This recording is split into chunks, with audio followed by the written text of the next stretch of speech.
Hey, what's up, peeps? This is Mr. Smoot here, unsolicited QA. Today we're gonna watch Inside Star Citizen on the gun off the trolley. So I'm excited for this. I'm not sure what it is, but I just like seeing Star Citizen progress, right? And like what they're doing and kind of getting the small little tiny glimpse inside of the process of it. So it's super cool.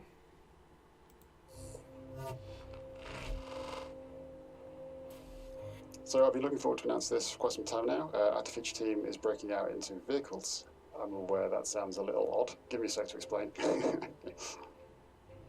So our feature team traditionally has numerous irons in the fire, some very large, some small.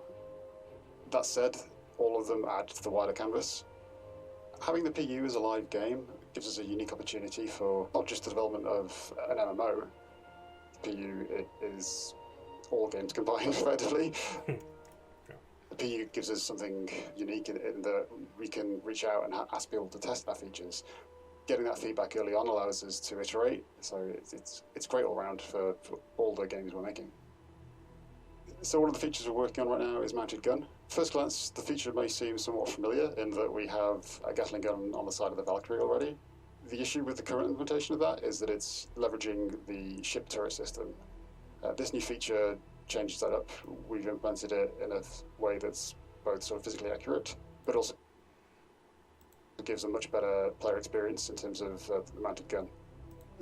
Yeah, so this is what's it's super interesting about video game design is that it is a push and pull. You saw that little thing back here, the push and pull of it. Like you game design is about it's the art of tackling the lowest hanging fruit and the hardest hanging fruit or highest hanging fruit at the same time, right? Like how much man hours or how many man hours do you want to put into this this thing now, right? Is it important enough for the game experience for it to actually matter? Like, them changing this Gatling gun, like, if it was just for, was it the Valkyrie they said?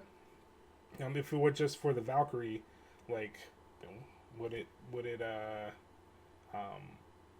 would it really take that, or are they creating a system so then they're down the line they can actually create this faster, right? And I think that's what they're doing, and it's just super interesting because it's a balance between the hardest thing to get, like the Qantas system, right?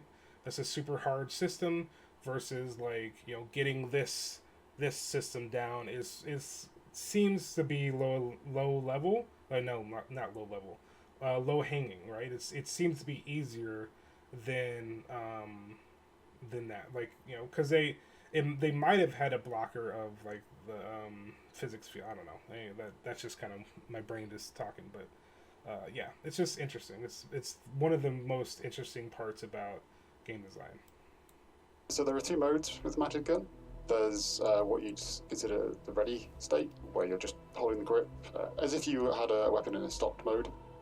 We didn't want to give the impression or the feel of the gun being bolted to the front of the camera, so there's a definite sense of weight and a slight delay in the direction that your gun points to with your character catching up. In addition to that, though, we have ADS mode, which you'll be familiar with just FPS shooters in general and Star Citizen with FPS weapons. That gives more finer control, and obviously you're zoomed in, you're looking down the barrel of the weapon. So the first iteration, we're bringing you a Gatling gun. That's going to be the only weapon available. Just going to be in sort of ad hoc locations for you guys to give it a try and see what you think and give us feedback.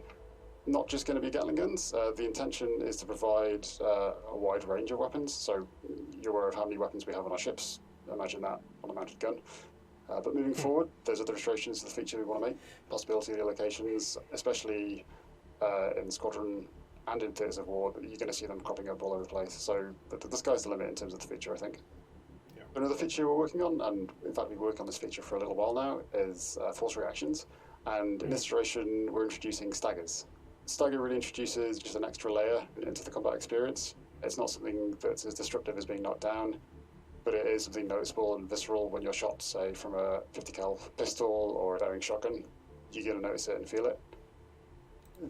What's super interesting about this, and what a really hard design decision, is that it's very important not to take control out of the player's hands, right? Like it's a power fantasy. Like Star Citizen is about being a citizen in this galaxy, and you are a citizen and like you do stuff, right? Um, but also like if you couldn't control some stuff, right? And Star Citizens is all about control, right? If you really look at what they're doing, they're trying to make it so it's as real as possible, right? Like real meaning like real feeling, like it's not real, but um, and they want you to be in the world as a citizen, right? So it's a very interesting design challenge to say, okay, we want to stagger the players. Like it's like the ship moves, we stagger, right?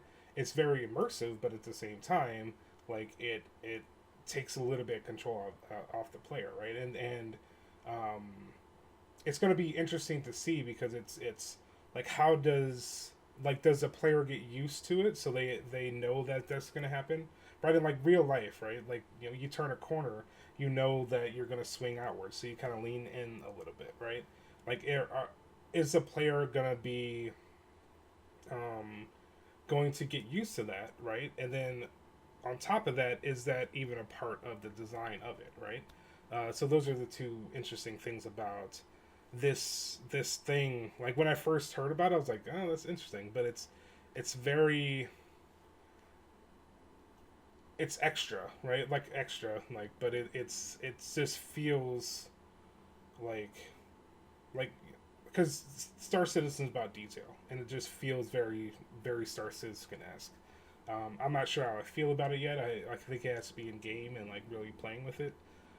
But it's super cool. Like it's super cool. It's just designing it is going to be one of the hardest things because it's taking control off the player. So The intent has been to just flesh out the whole force reactions feature. We've now got a complete range of severities from being hit from shotguns, pistols, sniper rifles, etc. On top of that, ships make use of this, so it's no longer a case of a slight flinch or a fall in your arse. Um, you can now stagger as a result of your buddy pilot ramming into the nearest station whilst taking off. Again, as mentioned, our feature team is breaking out into vehicles, and I can excitingly announce that our first vehicle will be a cargo trolley.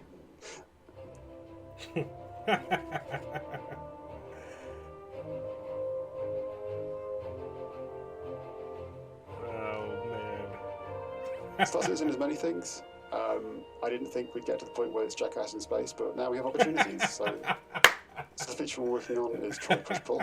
Believe me, it does actually afford us quite a few things for the game. For one, it allows us to do cool things like pile corpses onto trolleys and push them around. Who doesn't want to do that? I know, Jared, I'm sorry that there's not the ability to jump up on the back and ride down a hill. Not in this version, at least, anyway. There is, however, the potential for races. If you and a friend want to push each other around, I can see a new bracket in the Daymar Rally. As a feature, it's been really interesting because we've taken the approach of making it physically accurate. You have little coaster wheels that spin and rotate based on how you're pushing it. If you've ever pushed a trolley cart around a supermarket, you'll know how that goes. But it also expands our toolbox for level designers. Imagine any FPS or third-person game without some sort of push block you can push around and climb on top of. like it's and that's what I was kind of going at. Like it sounds small, but it's like a super big thing, right? Of being able to do this, and the technology was there. It sounds like it's just the implementation, right, and just having it, because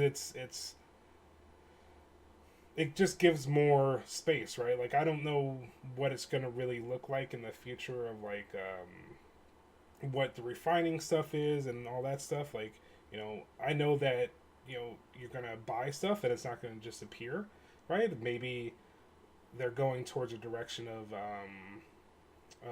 like you can actually wheel your own stuff in, right, and like place it into the areas in your ship. I'm not sure, but like that would be kind of cool. Stuff like that. So, and then also, think about this in if you have your own homestead, right? Is that what they call it? I think they're homesteads. and like you have some resources and you need to take them from the mining place to the production place, or to your ship or whatever. Like this is what's it's needed. So it's cool. Like it's small, but it actually has big yeah, implications. There you go. Words are hard. Yeah. Not for 313, but moving forward, the intent is to make use of them in various delivery missions and whatnot. And then Yeah. beyond that, we'll see NPCs and players using them to sort of push cargo around. At a later date, that's going to be a key component in terms of your day-to-day life as moving things around with your ship. So that's 3 of the features that our feature team are working on, coming to you soon in 313. It's gratifying to know that you're working on features that are not just for one game, but for also Squadron 42, if there's more around the PU. And obviously, once you guys have had a chance to give feedback, it does open up far more possibilities for people putting videos on Reddit, which is obviously one of the reasons I'm making this game. The symbiotic nature of developing multiple games in simultaneous fashion means that testing for one is often testing for all. And through these new additions to Star Citizen, the same functionalities are also added to Theaters of War and Squadron 42. And if maybe shopping carts and mounted machine guns aren't your thing. Okay, so that's the end of that. Yeah, it's super cool. It's just fun. Like it's fun stuff, and it's stuff that like the small stuff was what makes this game, right? Like the big stuff, like if you really think like Elite Dangerous, right? Elite Dangerous is all the big stuff, right? They have the ships, they have the universe. You can go and you can fight, you can do this. But why do people play Star Citizen? It's because of the small stuff. It really is, and in my opinion, right? So, and the small stuff is what matters, right? It's I mean, Elite Dangerous is fun-ish. Like I'm hit or miss with it, but this is really like it's just small, right? Small stuff that really just makes the impact. So that's the part 1 of this Inside Star Citizen on the gun. So yeah, thanks for watching. Also, some of you guys were asking about my dev vlog. I'm gonna put my other YouTube video down in the description. It's just my name, Spencer Smoot, and yeah, just go over there and see what I'm doing. If you want to, do all the YouTube stuff of subscribing and liking, and yeah, every Friday I'm gonna do this. I put time in, so then it's gonna be like, I'm gonna schedule them out for the week, and then yeah, it's a pretty good flow. I think it's my second week doing it, so who knows? But yeah, just any well, my brain just doesn't want to work right now. Any input is good. Designers like feedback. So, yeah. Have a good day. Bye.